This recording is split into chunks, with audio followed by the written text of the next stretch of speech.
All right, welcome.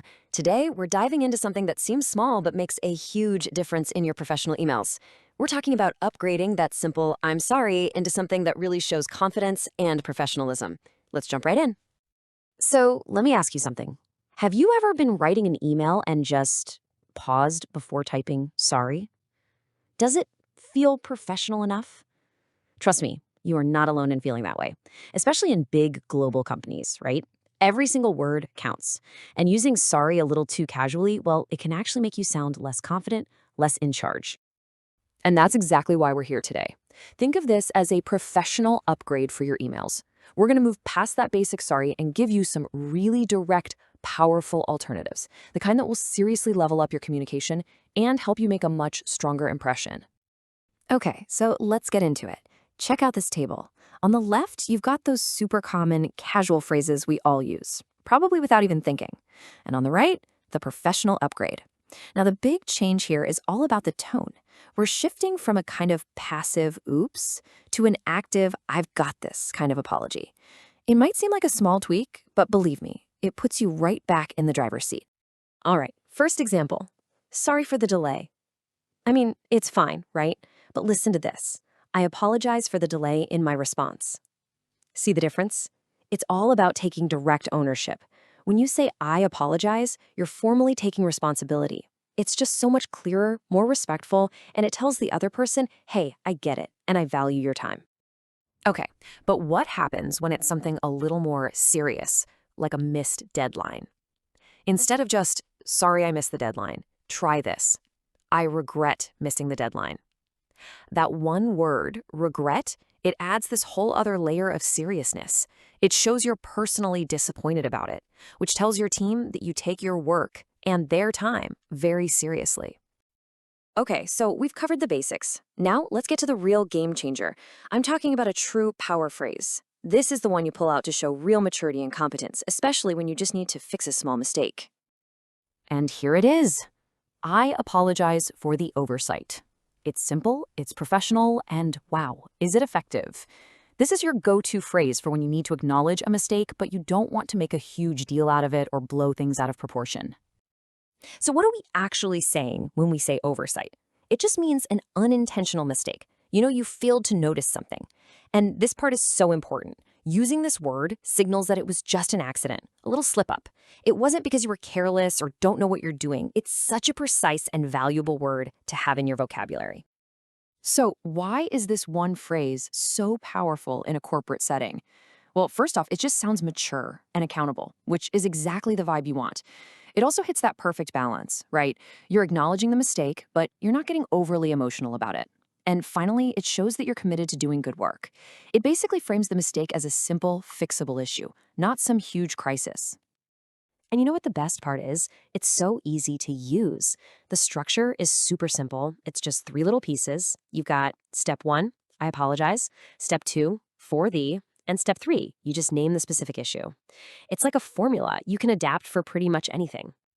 So here's what that looks like in a real email. I apologize for the oversight in the previous email. This is absolutely perfect for those moments when you say, forget to attach a file, or you left out a key detail. It's just a fast, professional way to say, my bad, and then immediately move on to fixing it.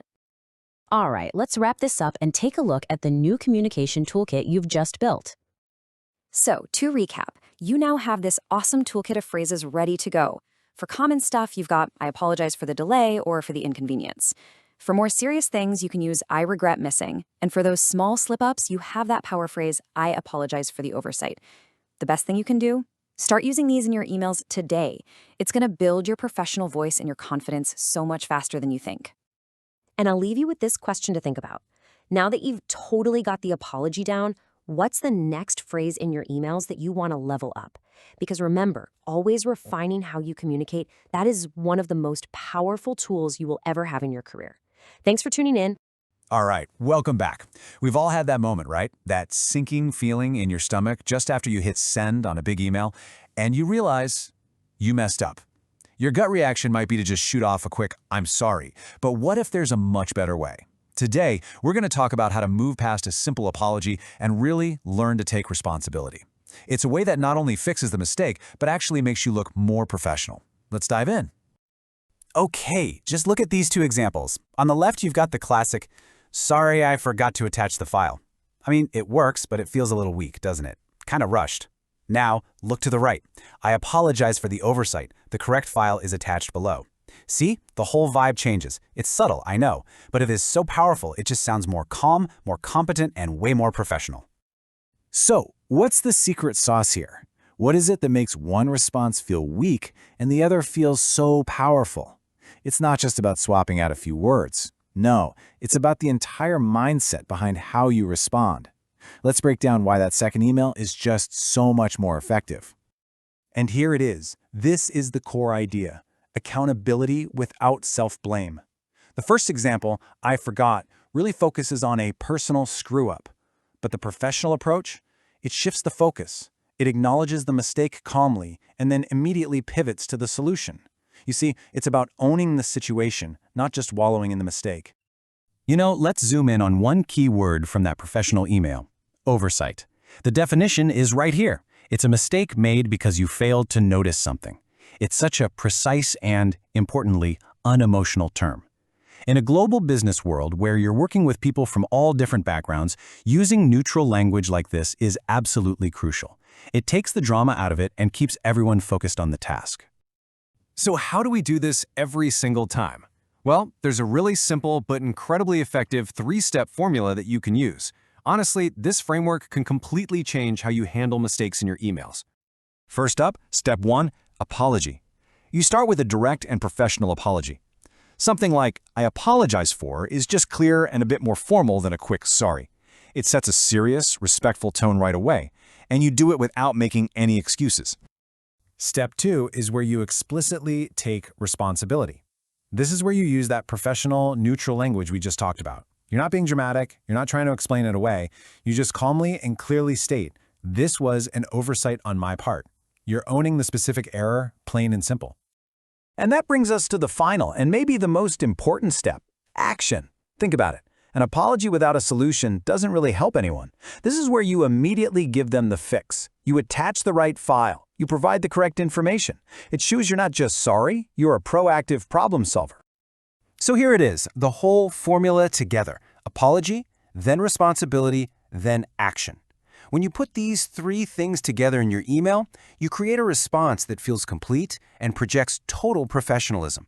You're not just fixing one little mistake, you're showing that you can manage the entire situation from beginning to end. Okay, now to really nail this formula, it helps to have the right words. So let's look at a few high-impact phrases that you can keep in your back pocket to bring this three-step process to life. This phrase right here is so powerful and so direct. Using "I take responsibility for" leaves zero doubt about who owns the issue. It just radiates confidence and maturity, and it tells your colleagues, "Hey, I've got this, I'm in control of the situation." And here's our star phrase again: "This was an oversight on my part." It is the perfect way to name the mistake without any of the drama.